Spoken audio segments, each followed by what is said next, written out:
Hello ಸ್ನೇಹಿತರೆ, ನಿಮ್ಗೆ ತಿಳಿದಿದ್ಯಾ ಈ ಪ್ರಪಂಚದಲ್ಲಿ ಇದುವರೆಗೂ ನಮ್ಗೆ ಎಷ್ಟೋ ತಿಳಿಯದ ಅನುಮಾನಗಳು, ಅಸಹಾಯಕ ಸಂಗತಿಗಳು, ಇದುವರೆಗೂ ಅದಕ್ಕೆ ಎಕ್ಸ್ಪ್ಲನೇಷನ್ ಸಿಕ್ಕಿಲ್ಲ ಅಂತಹ ವಿಚಾರಗಳು ನಮ್ಮ ಈ ಪ್ರಪಂಚದಲ್ಲಿ ಇದೆ ಅಂತ ಇವತ್ತು ನಿಮ್ಮ ಮೊಬೈಲ್ ಟಿವಿ ಸ್ಕ್ರೀನ್ ಮುಂದೆ ಒಂದು ಸಣ್ಣ ಟೈಮ್ ಟ್ರಾವೆಲ್ ಮಾಡೋಣ. ನಿಜವಾಗಿಯೂ ಅಚ್ಚರಿ ಹುಟ್ಟಿಸುವ ಈ 5 ಫ್ಯಾಕ್ಟ್ಗಳ ಜೊತೆಗೆ. ನನ್ನ ಹೆಸರು ಹರ್ಷ, ನೀವು ನೋಡ್ತಿದ್ದೀರಾ ವೈಬ್ಸ್ ಕತೆ. ದಯವಿಟ್ಟು ಲೈಕ್ ಮಾಡಿ, ಶೇರ್ ಮಾಡಿ, ಸಬ್ಸ್ಕ್ರೈಬ್ ಮಾಡಿ ಅಂತ ಹೇಳ್ತಾ ಬನ್ನಿ ತಡಕ್ಕೆ ಶುರು ಮಾಡೋಣ.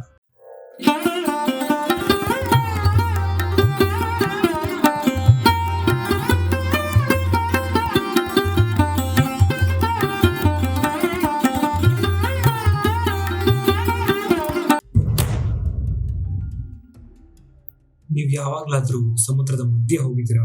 ಅದರ ಆಳವನ್ನ ಊಹೆ ಯಾವತ್ತಾದ್ರೂ ಮಾಡಿದ್ದೀರಾ?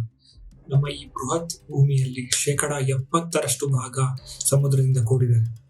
ಆದ್ರೆ ಶಾಕ್ ಆಗೋಕೆ ರೆಡಿಯಾಗಿ ಇವತ್ತಿಗೂ ನಮ್ಮ ಮಾನವರು 5% ಅಷ್ಟು ಮಾತ್ರ ರಿಸರ್ಚ್ ಮಾಡಿದ್ದಾರೆ. That means still 95% is complete mystery. ಅಲ್ಲಿ ಯಾವ ಜೀವಗಳಿವೆ, ಯಾವ ಜ್ವಾಲಾಮುಖಿಗಳಿವೆ, ಯಾವ ಗೋಸ್ಟ್ ಝೋನ್ಸ್ ಅಂತ ಹೇಳ್ತೀವಲ್ಲ, ಅದು ಏನಿದೆ ಇಟ್ಸ್ ಕಂಪ್ಲೀಟ್ ಮಿಸ್ಟರಿ.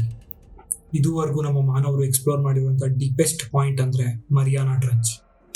ಅಲ್ಲಿನ ಡೆಪ್ತ್ ಹೇಳೋದಾದ್ರೆ ಸುಮಾರು 36,000 ಅಡಿಗಳು, ಅಂದ್ರೆ ಸರಾಸರಿ 11 ಕಿಲೋಮೀಟರ್ಸ್.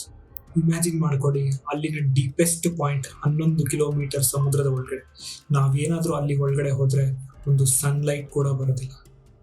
ಚಂದ್ರನ ಮೇಲೆ 24 ಸಾರಿ ಹೋಗಿದ್ದೀವಿ, ಆದರೆ ಸಮುದ್ರದ ಒಳಗೆ very few bacteria, fluorescent creatures.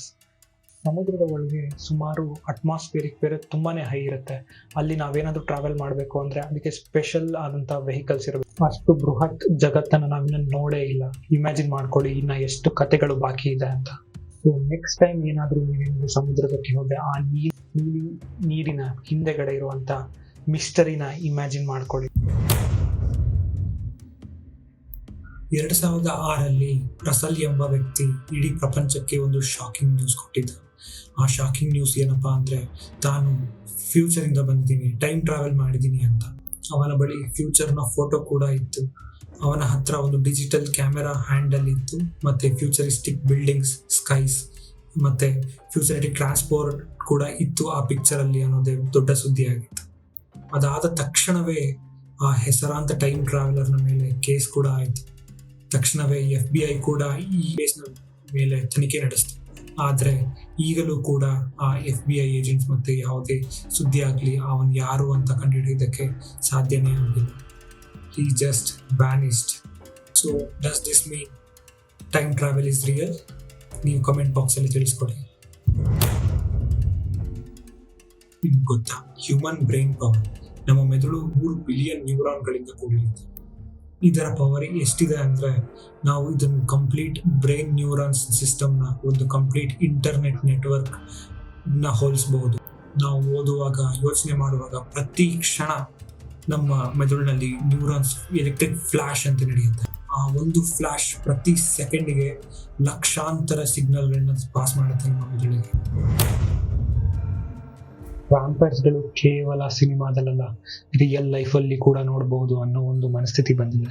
Clinical research ನ ಪ್ರಕಾರ ಈ ಮನಸ್ಥಿತಿಯ ಹೆಸರು ಕ್ಲಿನಿಕಲ್ ವ್ಯಾಂಪರಿಸಮ್ ಅಂತಾರೆ. ಆ ಜನರು ಬೇರೆಯವರ ರಕ್ತವನ್ನ ಹೀರೋ ಸೆಳೆತಕ್ಕೆ ಅನುಭವಿಸ್ತಾರೆ ಅಂತಾನೆ ಹೇಳ್ಬೋದು. ಇದು ಒಂದು psychological compulsion, not super natural but very disturbing.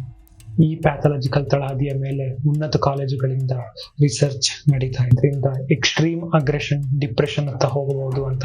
ಅಲ್ಲಿ ಹಾರ್ಮೋನ್ ಇಂಬ್ಯಾಲೆನ್ಸ್, ಟ್ರೋಮಾ, ಇಂತಹ ಎಕ್ಸ್ಟ್ರೀಮ್ ಹಿಸ್ಟ್ರಿಗಳನ್ನ ನಾವು ನೋಡಬಹುದು. ಈ ಫ್ಯಾಕ್ಟ್ ಅನ್ನ ಕೇಳಿದ್ರೆ ಪಕ್ಕಾ ಶಾಕ್ ಆಗ್ತೀರಾ, ಬಟ್ ಆದ್ರೆ ಇದು ಕಂಪ್ಲೀಟ್ಲಿ ನಿಜ. ಅದೇನಪ್ಪಾ ಅಂದ್ರೆ, ಒಬ್ಬ ವ್ಯಕ್ತಿ ಸತ್ತ ನಂತರವೂ ಅವನ ದೇಹದ ಮೇಲಿನ ಕೂದಲು ಸ್ವಲ್ಪ ಸಮಯ ಕಾಲ ಬೆಳೆಯುತ್ತೆ ಅಂತ. ಈ ಕಾರಣಕ್ಕೆ ಕೆಲವು ವಿಜ್ಞಾನಿಗಳು ಈ ಆಕ್ಟಿವಿಟಿನ ಪೋಸ್ಟ್ ಮಾರ್ಟಮ್ ಸೆಲ್ಯುಲರ್ ಆಕ್ಟಿವಿಟಿ ಅಂತ ಹೇಳ್ತಾರೆ. ಅಂದ್ರೆ ದೇಹದಿಂದ ಪ್ರಾಣ ಹೋದರೂ ಕೆಲ ಭಾಗಗಳಲ್ಲಿ ಸೆಲ್ಸ್ ಜೀವಂತವಾಗಿರುತ್ತೆ ಅಂತ ಹೇಳ್ತಾರೆ. ಇವುಗಳಿಗೆ ಅಂತಿಮವಾದ ಸಿಗ್ನಲ್ ಸಿಕ್ಕಿ ದೇಹದ ಮೆಟಾಬಾಲಿಸಂ ನಿಧಾನವಾಗಿ ನಡೆಯುತ್ತೆ. ಇಂತಹ ಅಲೈವ್ ಲೈಕ್ ಆಕ್ಟಿವಿಟಿ ಕೆಲವು ಗಂಟೆಗಳ ಕಾಲ ನಡೆಯುತ್ತೆ. ಕೇವಲ ಇಂತಹ ಪೋಸ್ಟ್ ಮಾರ್ಟಮ್ ಫಿನಾಮಿನಾಗಳಲ್ಲಿ ಕೆಲ DNA ಪ್ರೋಸೆಸ್ ಕೂಡ ಮನುಷ್ಯ ಸತ್ತ ಕೆಲ ಗಂಟೆಗಳವರೆಗೂ ಕೂಡ ನಡೆಯುತ್ತೆ. ಎಲ್ಲವನ್ನು ಥ್ರಾಂಟೋ ಟ್ರಾನ್ಸ್ಕ್ರಿಪ್ಟೋಮ್ ಅಂತ ಹೆಸರಿಡಲಾಯಿತು. ಇನ್ನು ಹೆಚ್ಚು ತಿಳಿಯೋಣ ನಮ್ಮ ಮುಂದಿನ ವಿಡಿಯೋದಲ್ಲಿ. ಇದು ನಮ್ಮ ವೈಬ್ ಫ್ಯಾಕ್ಟ್ಸ್ ಕತೆ. ಇಷ್ಟವಾದರೆ ನಿಮಗೆ ಯಾವ ಫ್ಯಾಕ್ಟ್ಸ್ ಇಷ್ಟ ಆಯಿತು ಅಂತ ಕಮೆಂಟ್ ಬಾಕ್ಸಲ್ಲಿ ಮೆನ್ಷನ್ ಮಾಡೋದನ್ನ ಮರಿಬೇಡಿ. ಇನ್ನು ಇಂಥ ಕತೆಗಳಿಗಾಗಿ ವೈಬ್ ಕತೆ ಈ ಚಾನಲ್ನ ಸಬ್ಸ್ಕ್ರೈಬ್ ಮಾಡಿ. ನಮಸ್ಕಾರ, ನಾನು ಹರ್ಷ. ನಿಮ್ಮ ಕತೆಗಳ ಜೊತೆ ಮತ್ತೆ ಬರ್ತೀನಿ.